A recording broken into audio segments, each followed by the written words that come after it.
எல்லாம் கொடுக்குறார். ஏன் தெரியுமா? அவருடைய சமூகத்தை அனுபவிக்கும்படி.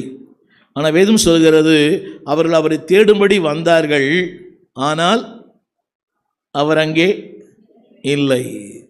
திரும்ப சொல்கிறேன், இந்த உலகத்தில் மிகப்பெரிய ஆசீர்வாதம் தேவனுடைய முகத்தை பார்ப்பது. பக்தன் அழகாக பண்ணார், உங்கள் முகத்தை பார்க்கணும் ஏசப்பா. எனக்கு ஏன் தேவனுடைய முகத்தை பார்க்க முடியல? தப்பு பண்ணவங்க தரையை பார்ப்பாங்க, தப்பு பண்ணாதவங்க முகத்தை பார்ப்பாங்க. பலமுறை சொல்லியிருக்கிறேன். ஒரு ஊழியனை பார்த்து ஒரு கொஞ்ச நிமிஷம் நின்று, ஐயா ஸ்தோத்திரம், நீங்கள் செய்தி என்னோடு கர்த்தர் பேசினார், என்னோட ஆண்டவர் பேசினார். கடந்த வாரத்தில் நான் அரியலூர் பட்டணத்தில் பிரசங்கிக்க போனேன், அது திறந்த சபையில். அங்கே தான் பாஸ்டர் வெஸ்லி 16 ஆண்டுகள் இருந்தார். அவர் சொன்னார், அவர் ஜெபிக்க சொன்ன கடைசியாக, இன்னைக்கு காலையில் 2:30 மணிக்கு தான் நான் என் ஊழியங்களை முடித்து விட்டு வந்தேன். ஐயா பிரசங்க கேட்கத்தான் நான் வந்தேன். அது இன்னொரு ஊரில், திருவையாறு பக்கத்தில். இது வரைக்கும் இவருடைய பிரசங்கத்தை 10 பிரசங்கத்தை நான் பண்ணியிருக்கிறேன். 16 வருஷம் இவரோட கூட இருந்தேன். இன்னைக்கு காலையில் தான் நான் வந்தேன், 2:30 மணிக்கு வந்தேன். எப்படி வசனத்தை கேட்கணுமே ஓடி ஓடி நான் வந்தேன்.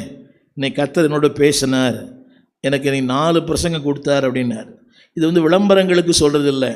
இந்த உலகத்தில் மிகப்பெரிய ஆசீர்வாதம் எல்லாம் சொல்லுங்கள், அவருடைய முகத்தை பார்ப்பது. கரங்களை உயர்த்தி அவர் சொன்னார், என் முகத்தை தேடுங்கள், என் முகத்தையே தேடுங்கள். படிக்கிறீங்களா? 31ஆம் சங்கீதம் 16ஆம் வசனம், 31:16.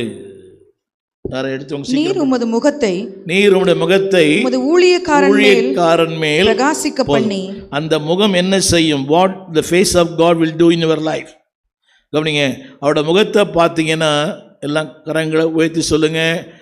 வாழ்க்கை பிரகாசம், குடும்பம் பிரகாசம், பிள்ளைகள் பிரகாசம், எதிர்காலம் பிரகாசம், என் ஆரோக்கியம் பிரகாசம். சத்தமா அவருடைய முகம் என்ன செய்யும் தெரியுமா? உங்களை பிரகாசிப்பிக்க பண்ணும். ஆமென். அவருடைய முகங்கள் பிரகாசிப்பிக்க பண்ணும். கரங்களை உயர்த்தி அவருடைய முகத்தை பார்த்துட்டாலே உலகத்தை யாரையே பார்க்குறோம். எவ்வளோ செலவில்லை அவரை பார்க்க. 1/2 மணி நேரம், 1 மணி நேரம், 2 மணி நேரம். எனக்குலாம் அனுபவம் இருக்குது. என் பிள்ளைகளை இந்த ஸ்கூலில் எஃப்எக்ஸில் சேர்க்கறதுக்காக அந்த ஹெட்மிஸ்ட்ரஸ் அமிலின்னு அவங்க பேர் நினைக்கிறேன், 6 மணிக்கு வர சொன்னாங்க என்னை காலையில். அது இங்கே இல்லை, ஒரு விலாசம் கொடுத்துருந்தாங்க கோடம்பாக்கத்தில். அங்கே தான் நான் இருப்பேன், வந்து பாருங்க. நான் 6 மணிக்கு போனேன்.